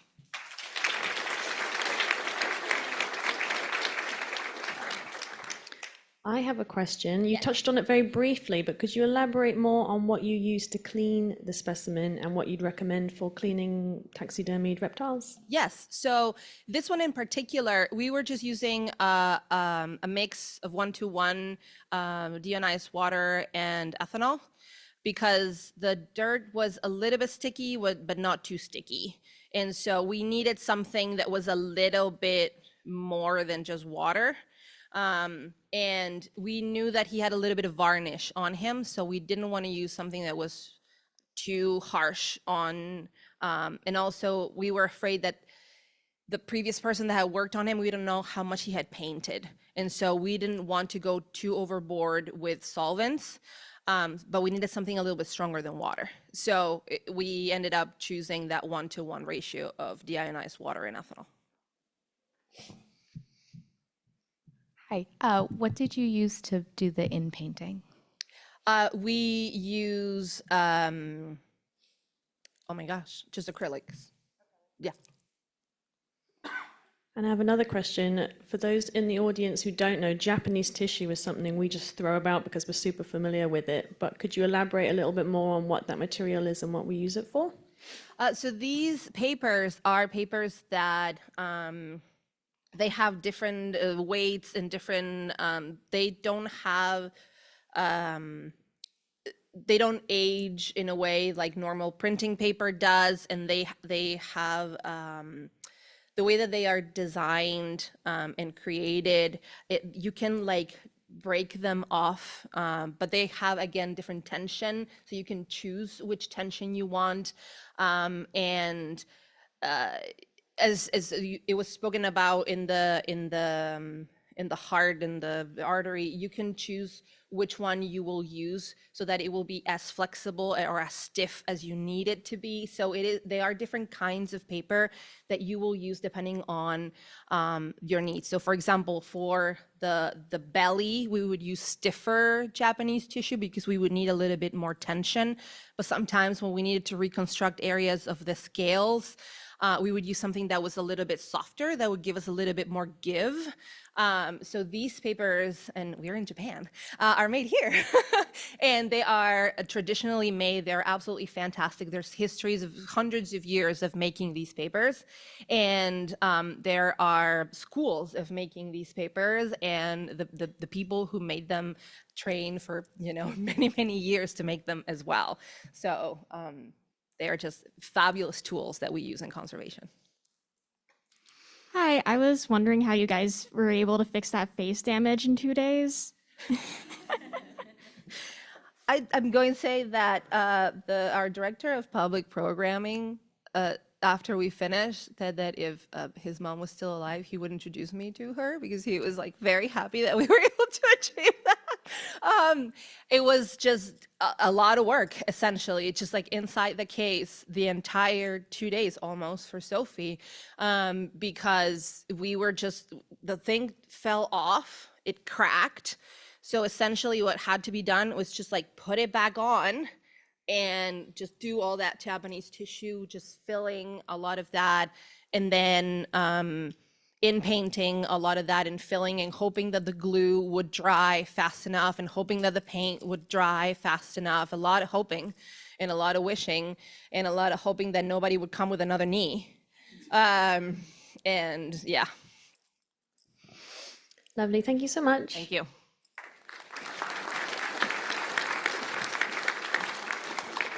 All right, we have one more speaker, and then at 1:45, we're actually going to be hosting a panel session, so please stay for that, and we can talk about each of these presentations in more detail. Our next speaker is Devon Lee, and she's from the Institute of Fine Art at the New York University.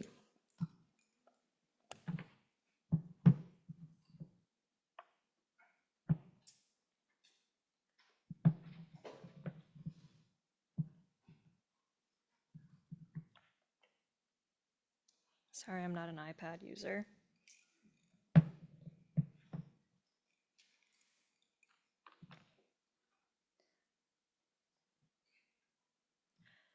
Okay, hello everyone. My name is Devon Lee, and I'm a graduate student specializing in the conservation of natural history collections at the Conservation Center of the Institute of Fine Arts, New York University.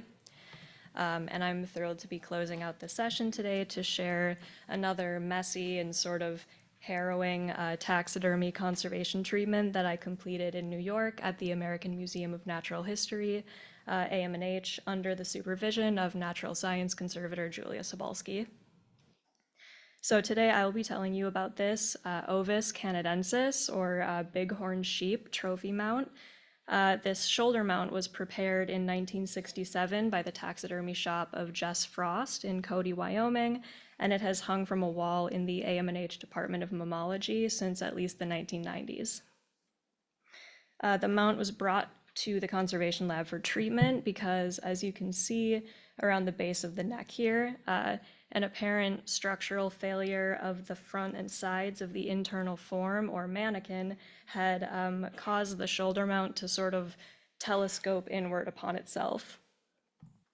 So this is an unusual condition issue that I hadn't seen before, and it produced a disfiguring shrugging effect and movement and instability around the neck that rendered the mount both visually inappropriate and unsafe for display.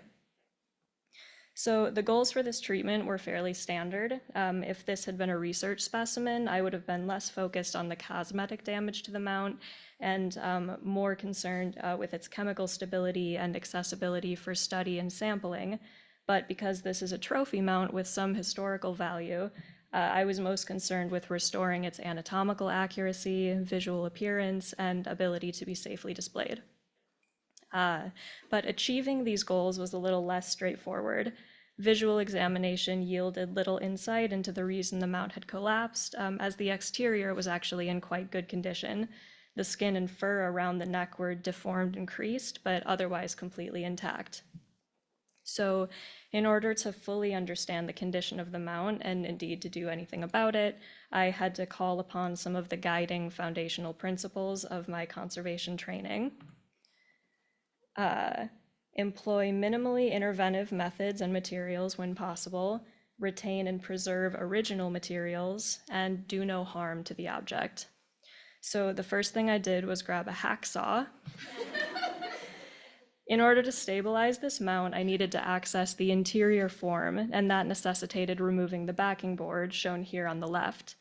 Using twill tape and dense ethafoam blocks, I secured the mount to a temporary stand, shown on the right, and positioned it at a 45-degree angle to remove the weight of the horns from the damaged neck and allow me to access the backing board.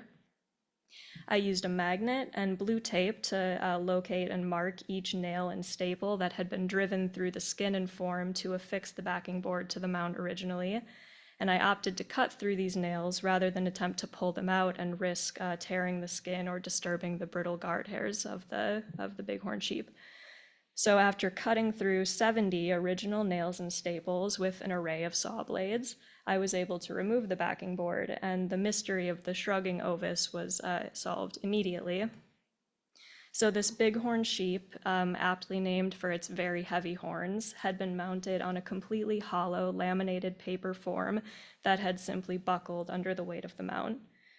I reached out to some colleagues of the late taxidermist Jess Frost, whose studio had produced this mount, and they confirmed that the form was almost certainly constructed from red rosin roofing paper, coated with dextrin glue, shellac, and a small amount of plaster. This process was based on the renowned taxidermist Carl Akeley's method of creating lightweight hollow mannequins from plaster casts of sculpted animals, an innovation that revolutionized the art of taxidermy at the 20th century, the turn of the 20th century. And this particular form would have been produced from a plaster cast of a clay model of a bighorn sheep sculpted by Jess Frost's uncle, Will Richards. So having characterized both the internal form and the nature of its structural failure, I was able to proceed with my treatment. Ideally, I would stabilize, fortify, and visually restore this mount with minimal intervention and retention of all original materials, perhaps by softening the plaster form with water and reshaping it, but I could feel that there was substantial airspace behind the buckled, crumbling form, preventing me from addressing the sunken and heavily creased skin around the neck. So I grabbed a scalpel, which I used to carefully cut away only the collapsed portion of the laminated paper form, providing access to the skin, which was still thankfully responsive to manipulation. So I reshaped the deformed skin with multiple rounds of local humidification, and I retained the anatomically corrected shape by temporarily packing the empty airspace with ethafoam, Velara, and soft Tyvek while I devised the next step of the treatment, fortification. My goal was to devise a new internal system to support the mount and better distribute its weight, and though the original materials and construction of the form had proved insufficient to bear the hefty weight of the horns of the ovis, I felt it was important to retain as much of the original material as possible, as well as respect the maker's intention of constructing a hollow and lightweight form. So, after some experimentation and mock-ups with various materials that had been vetted in previous AMNH conservation projects, I covered the mount's interior with protective plastic sheeting and lined it with strips of carbon fiber cloth saturated with a West System 2-part epoxy system, building them up and conforming them to produce a partial cast of the mount's interior, creating a removable, rigid, lightweight, and extremely strong supplementary form. I used a heat gun to melt strips of thick Velara onto the exterior of the carbon fiber cloth form to provide cushioning and to minimize airspace between the mount and this rigid insert. At the same time, I consolidated and faced the crumbling original form with thick Japanese tissue paper, saturated with a 3-to-1 mixture of Lasco 498 HV and Lasco 303 HV to create a stable but still flexible working surface. And next, to better distribute the weight of the horns and lock the carbon fiber cloth insert into place, I drove a hollow aluminum rod into a block of dense ethafoam and fed it into the mount along the back of the neck, and the mount is upside down in these images, until it made contact with the rostral end of the hollow form beneath the horns. So I carved and fitted dense ethafoam blocks around the aluminum rod, fixing its position along the back of the neck, and I resigned myself to the fact that I had to do a little more harm to the object, and I grabbed another saw blade and a metal file to slightly widen the existing hole in the wood backing board to accommodate the exact diameter of the aluminum rod. I then used my hacksaw again, my favorite tool in this treatment, and cut the end of the rod flush with the exterior of the backing board, allowing the mount to hang flat against the wall. I drove the excess cut length of the rod through a second channel in the ethafoam blocks down the center of the mount, mechanically locking the entire system into place without the use of adhesive and making it completely removable. So with the internal structure stabilized and fortified, I could return the original backing board to the mount. I adhered wide strips of Remay spun-bonded polyester non-woven fabric around the interior perimeter of the mount using the same 3-to-1 Lasco adhesive mixture and a heat spatula, fitted the backing board back onto the mount and the aluminum rod, which you can see right there, and folded and adhered the excess Remay onto the exterior face of the board, securing the skin to the board in its original position and shape. The remake is not visible from the front of the mount, so I opted not to tone or visually integrate it in any way to clearly indicate that some conservation intervention had taken place. And finally, I was able to address the cosmetic damage to the ovis, having all but forgotten what the front side of the mount looked like at this point. And over time, in this sunken and misshapen state, the hollow guard hairs had become heavily creased and deformed around the base of the neck, and this deformation became especially pronounced after I reshaped the skin. So I was thrilled to conclude this treatment with some gentle and familiar conservation methods and materials. I used a preservation pencil to locally humidify and relax the guard hairs with room temperature deionized water vapor, dried them with the cool air setting of a hairdryer, and encouraged them to settle in the correct orientation by compressing the neck with soft Tyvek and light weights. So that was that. The Ovis canadensis is once again an impressive trophy mount that can support its own weight and be safely hung from the wall. From the exterior, it doesn't look like much transpired, but this treatment was highly interventive, invasive, unorthodox, and at times nauseating, and ultimately essential to restore the structural integrity and display value of this mount. The project was an exercise in balance and compromise. Several times I had to shirk some of the best practices that I generally strive to follow in my work. So when I couldn't do no harm, I did as little harm as I possibly could to achieve a specific goal. When I couldn't retain all the original materials, I removed only what was unsalvageable and compromising the stability of the mount. And when I couldn't exercise minimal intervention, I took care to intervene with respect to the original methods, materials, and intentions that went into the mount's construction. So I would like to thank my colleagues at the American Museum of Natural History, the session organizers and moderators, and all of you for your attention. Thank you.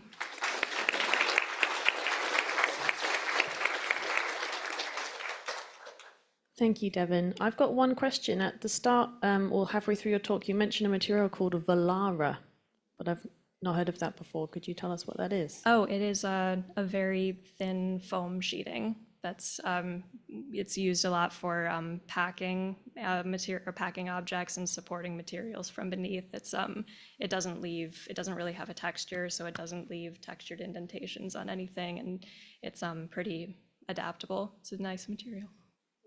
Yeah. Any other questions from the audience? Okay, cool. We're going to be moving on to a panel session. So just give us 2 minutes to set up.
Cool, is that enough chairs for everyone? Wonderful. Oh, look at you all in a row. I got to get a picture of this. Awesome. Are we missing anyone? Yeah, Devon. And there's space for my imaginary friend. You have to do that thing where you sit slightly to the side, like this. So yes, okay, hi. Are there any other questions from the audience in terms of any of the presentations that you've seen today? Yes, please come up to the microphone. Hello, just a bit of a random question, but the folks at the museum in Copenhagen, are you planning on publishing those 3D scans that you took or putting those on the website?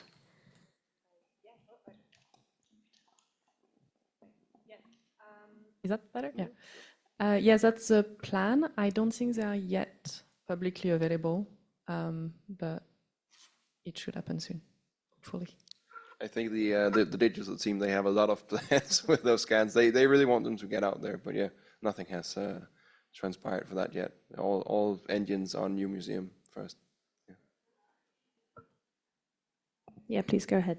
Tagging on to that question, and for whoever feels like answering, I was thinking multiple times during all of your talks about the potential role of 3D modeling either before or during the kinds of treatments that you apply. And I wonder if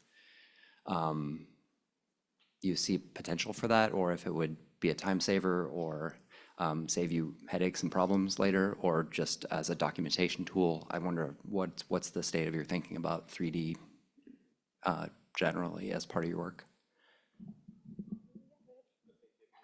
We need to embrace it because it is kind of, I think, the future of a lot of conservation. So either embrace it or be replaced by it in some ways. I do see some problems with resolution issues at this point in some aspects.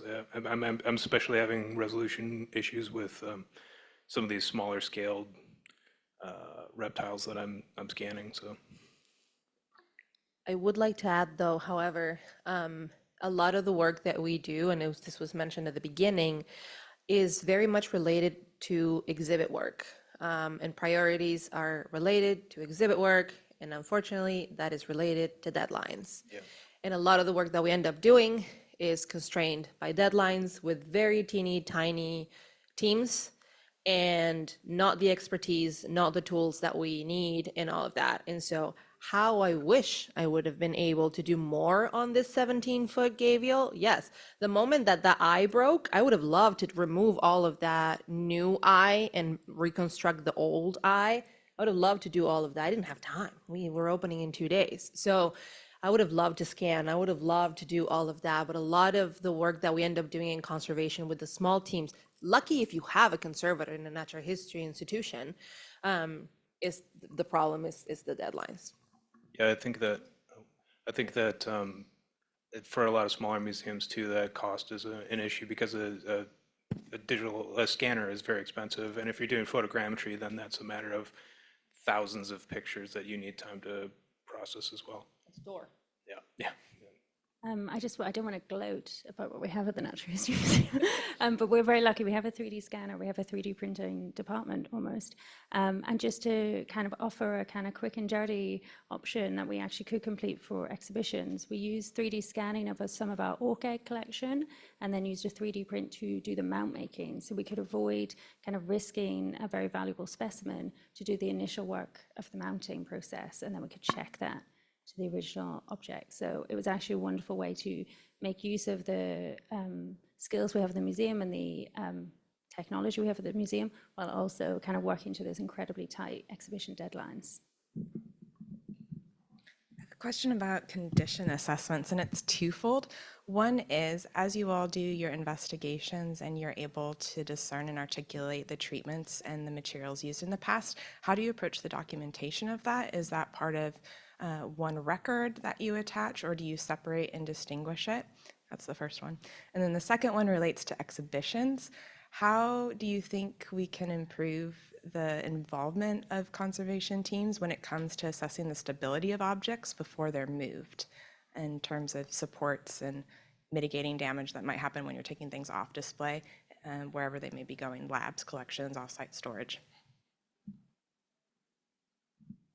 Could you just repeat, we'll take those questions one at a time because they're both really good questions. Can you just repeat the first question and we'll answer that one first? The first question about condition assessments is, as you do your investigation, how do you approach the documentation of previous treatments? And do you do that in one report that's combined with the new treatments you're doing, or do you separate that out to say, you know, this was done 20 years ago?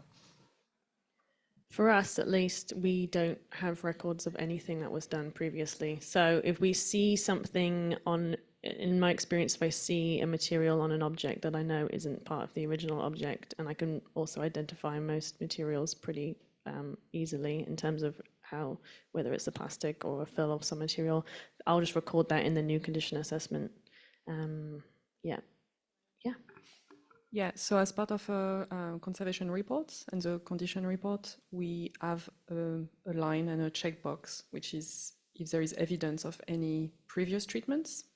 And so it's a yes or a no. And then if it's a yes, you give more details on that as part of your report, but it goes within the main report. And here we have no records of what's happened. I think that's a situation in lots of museums too, that this stuff hasn't really been recorded in much detail before.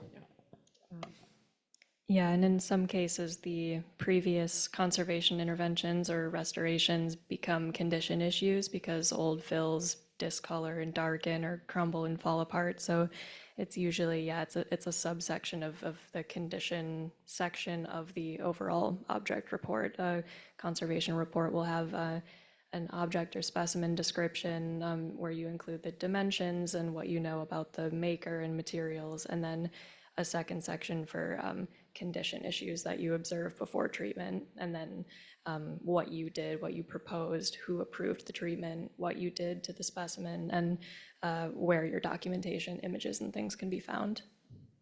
I think a lot of our analytical methods are very useful when we're first examining too, especially like multi-band imaging can show you a lot of repairs, because past restorers were a lot of times very good at hiding what they did, so you can only see it in, say, like ultraviolet light. So. And what was the second question? I'm going to move on because we're running out of time. But this could go on for hours. I love it. The second question is, how do you approach or encourage teams to engage conservation in the deinstallation of exhibits as it relates to you're assessing the stability of a specimen, and how can you consult and be involved in transporting them, packing them, so that there's not more damage that happens between the time it's removed from an exhibit and then gets worked on or stored? Can I answer? Yeah, so in Copenhagen, at least, we've basically done that ourselves. So then the problem is solved, because it's mostly the conservation team doing that alongside other museum staff. I'm not sure how it works in other museums.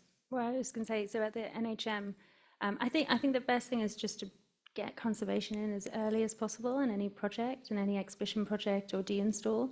Certainly at the NHM, so we'll work with the original long list for exhibition projects, and we will do initial condition assessments just for everything, and then that will go into resource development, how we're going to approach it, how the specimen list is going to get reduced down, and then again with any deinstalls in the galleries, we're just involved from the start. And I think Bethany, you probably said it yesterday, but just turning up to the meetings and just kind of, yeah, we just stick ourselves in every project as much as possible. And sorry, go ahead. Yeah, I also like to do condition reports in case, before they get out of the case, things, and then as they get removed, I'm able to add notes to that condition report, and so it's all part of the deinstallation condition report. And then as it gets removed, then you help with the packing and all of that aspect of reinforcing that object or specimen. But yes, getting conservation early in the conversation is key to get these problems not even solved, it's not even started. Because once you forget about adding conservation into the conversation, that's when you get problems. You don't need to solve problems, you need to be proactive. And so getting conservation before anything happens is key. So I'm not very familiar with working with more recently deceased internal structures. So my question is mostly for Kirby, but also anyone else who has experience with that, is using, or at least looking into, techniques used in the medical field or materials used in surgical fields something that you look into, and if that's an accepted practice? Super exciting. I mean, I can see some potential in that. One of the repairs made to the object was actually someone stitched one of the arteries back on, which I think would work better in a living organism than a dead one, because dead organisms don't heal. I think that one of the flaws in looking at medical methods is that they're done with the idea that the organism will heal itself and make those repairs kind of unnecessary at the end. Stitches and sutures typically come out, and other implants are designed with the idea that the organism needs to keep like living and moving, functioning. Whereas what I was hoping for in my work was to prevent disassociation so that all of the pieces stayed together, but also to provide visual unity. So my repairs didn't have to be workable in that these hearts still needed to beat, but they do need to be workable in that they don't get lost. And I think that's a very good question in the sense of what we do as conservators versus what other professions may do, and is related to what Devon had in her slide about do no harm. It's a different do no harm. Our role is also to respect the maker. In the case of that heart, or in the case of a taxidermist, it could be many other things. We also respect the intent of an artist.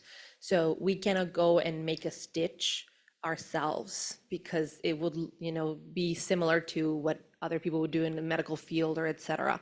We need to respect that artist's intent. So if the artist wanted a sky to be a certain blue, we need to respect that certain blue. And so our job needs to be it has to disappear as much as possible. Our hand must not be seen.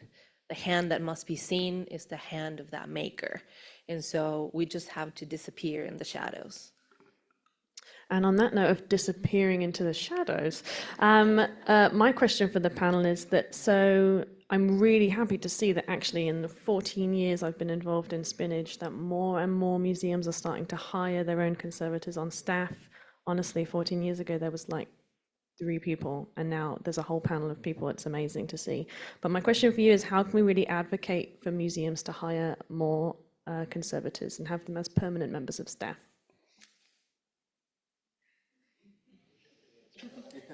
That's hard. I think we need to make ourselves visible. Come out of the shadows. Yes, in a different way.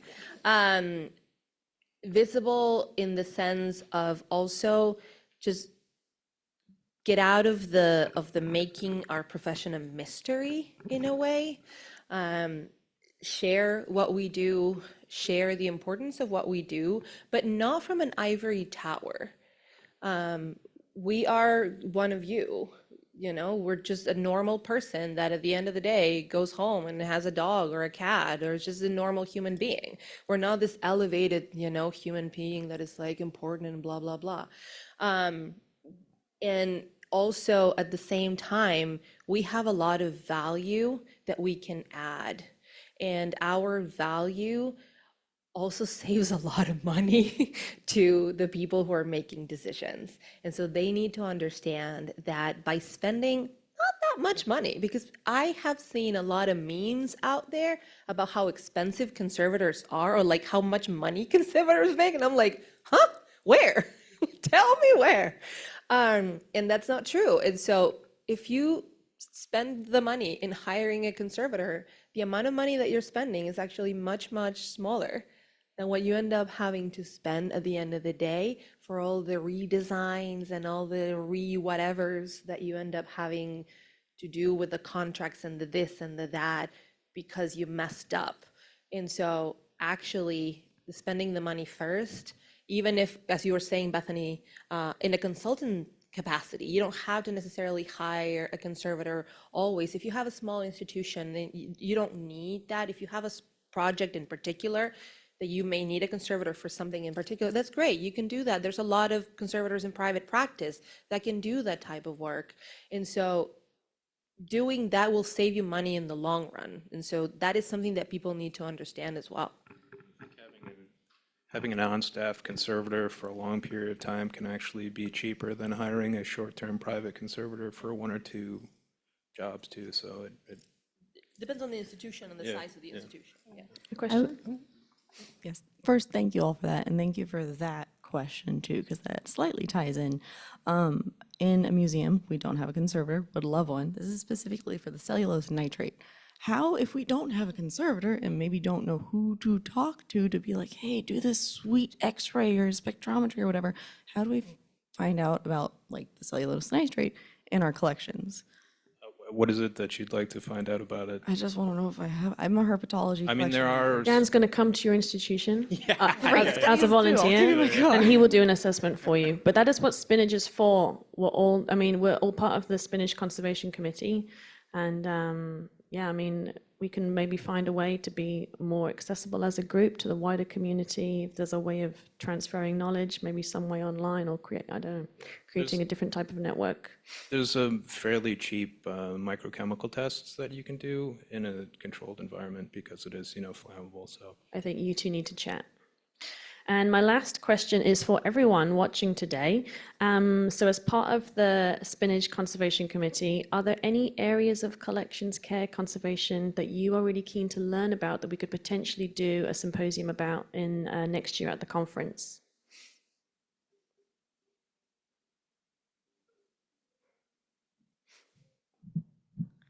I'd love to know how to better care for archives that are associated with collections. And there's just so many different types of media going off of cellulose nitrate, like lanterns, slides, maps, so many papers, photographs.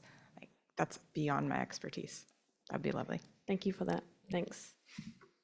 Could I just ask a question of the room before we go? Maybe there's no time, so just please come and find me. Has anyone worked on birds' nests, and have they done conservation treatment on them? And if you could find me and talk about that, that would be wonderful. So thank you. And our last question will come from Laura.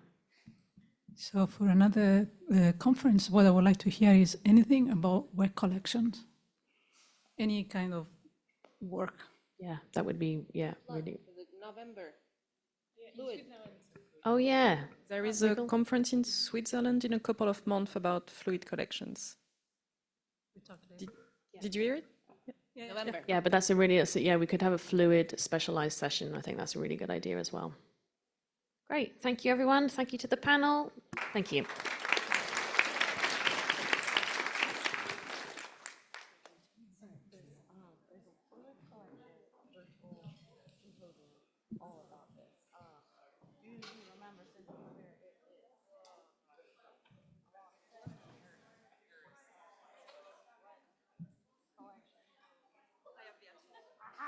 And there we go. And for you. You have also my critique as well. Yeah.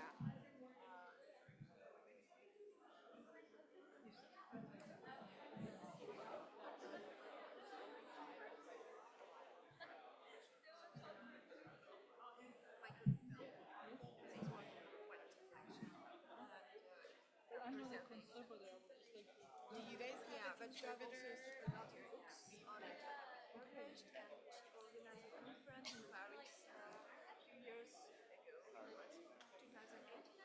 So that person? Yeah, that's her. So you have overseen a lot of Oh. I want to read. I mean, I will